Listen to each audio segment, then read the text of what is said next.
Selamatkan petani.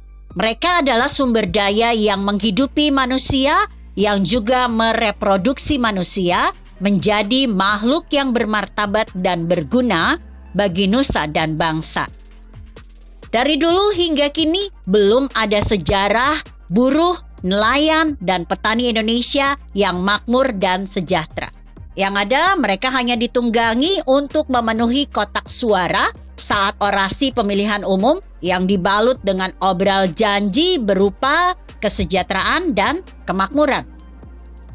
Lebih tepatnya, mereka adalah kalangan yang paling menguntungkan untuk meningkatkan elektabilitas daripada oknum-oknum yang tidak bertanggung jawab. Saya menilai 3 elemen di atas adalah kalangan yang paling menjanjikan untuk mengeruk keuntungan. Ini bukan fiksi, tapi nyata. Titik, tanpa koma. Menjadi petani memang bukan pekerjaan yang menguntungkan.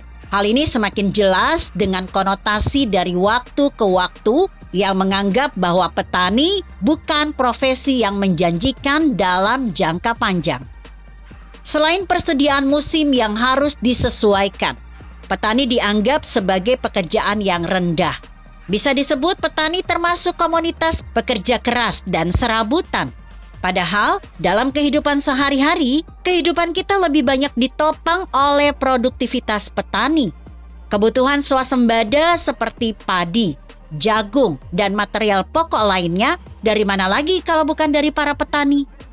Sayangnya pekerjaan yang khas dengan lumpur ini tidak mendapat perhatian serius, baik dari pemerintah atau topografi masyarakat masa kini. Sementara pemerintah juga lebih memprioritaskan bahan pangan dari luar negeri, import, ketimbang negeri sendiri. Ini merupakan potret miris bagi nasib petani, di mana mereka yang bersusah payah memproduksi swasembada pangan tidak dihargai dan diperhatikan oleh negeri sendiri. Hal ini semakin diperburuk dengan asumsi dan stigma masyarakat modernisme yang menempatkan petani sebagai komoditas yang tidak menjanjikan di zaman milenial. Sebagian besar masyarakat menilai bahwa petani atau menjadi petani tidak memiliki profit status yang menunjang. Asumsi ini berbanding lurus dengan keadaan perubahan gaya hidup dan perkembangan teknologi yang mengakibatkan pekerjaan petani ini dianggap kuno, basi, dan tidak elit. Pola pikir masyarakat yang mulai berubah bersamaan dengan stigma memperoleh pekerjaan layak, rapi, modis, AC kantoran, dan terdidik mengucilkan identitas petani bahwa mereka adalah kalangan yang tidak bisa menunjang daya karir dan profesi.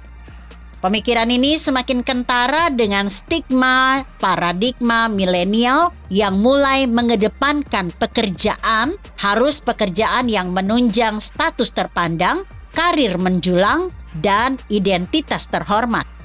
Pekerjaan status terpandang ini tidak berbanding lurus dengan budaya petani yang kotor, berlumpur-lumpuran di lahan, dan mengenakan baju seadanya. Sementara pekerja karyawan atau kantoran nampak lebih bersih, rapih, segar, dan gaji yang matang. Dari dulu hingga kini belum ditemukan sebuah pujian yang memuji karir petani dan identitas terhormat bagi pahlawan pangan. Para petani ini sangat butuh digandeng oleh semua kalangan, termasuk kekuasaan pemerintah dan kalangan generasi milenial saat ini. Hal ini mengingat agraria atau industri pangan menjadi salah satu sektor utama yang mendukung perekonomian. Mengutip penelitian dari jurnal LIPI bahwa beberapa negara di Asia Tenggara seperti Vietnam, Thailand, dan Kamboja, pemerintahannya sangat memperhatikan sektor agraria, komunitas petani. Pemerintah menilai bahwa pertanian adalah organ jantung paling berpengaruh untuk meningkatkan tubuh perekonomian. Pertanian menempatkannya sebagai basis agrikultur is the human life. Selain sebagai modal meningkatkan ekonomi, Stigma atau asumsi soal profesi petani atau menjadi petani ini harus diluruskan dengan keadaan dan kondisi kehidupan masyarakat milenial agar menyehatkan komoditas petani. Sekali lagi, petani bukan pekerjaan yang rendah atau tidak menjanjikan. Hal ini saya buktikan di kampung halaman saya bahwa mereka yang bertani memiliki kekayaan yang cukup besar. Sumber kekayaan ini dihasilkan melalui luasnya lahan, pengelolaan tanaman, dan cara pemasaran yang cerdas. Di sisi lain, tidak sedikit tamatan sarjana yang memilih menjadi petani. Mereka menilai ada kesempatan besar dalam mengolah soal pertanian. Dari sini, sepatutnya kita mengingat pesan Bung Karno bahwa soal pangan benar menentukan hidup matinya bangsa. Pernyataan ini benar adanya ketika Presiden Joko Widodo mengumumkan gentingnya krisis pangan global. Krisis pangan merupakan permasalahan yang tidak bisa dianggap remeh-temeh karena menyangkut fundamental sumber daya dari berbagai wilayah dan sektor. Krisis pangan juga memberi dampak pada kesehatan bangsa yang menjadi aset ketahanan negara. Oleh karena itu, Indonesia yang kaya akan sumber daya agraria dan maritim ini perlu dimanfaatkan sebaik-baiknya.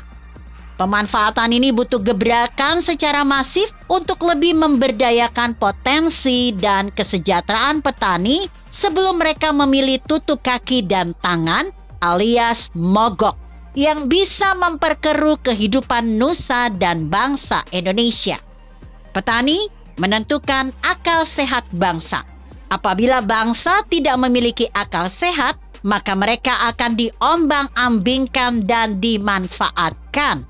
Sungguh miris. Begitu kira-kira.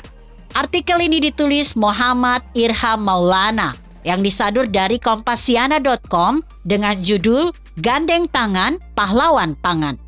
Bagaimana menurut Anda? Jika Anda berpendapat lain, tuliskan komentar Anda di bawah ini. Saya Emma, Karisma 90.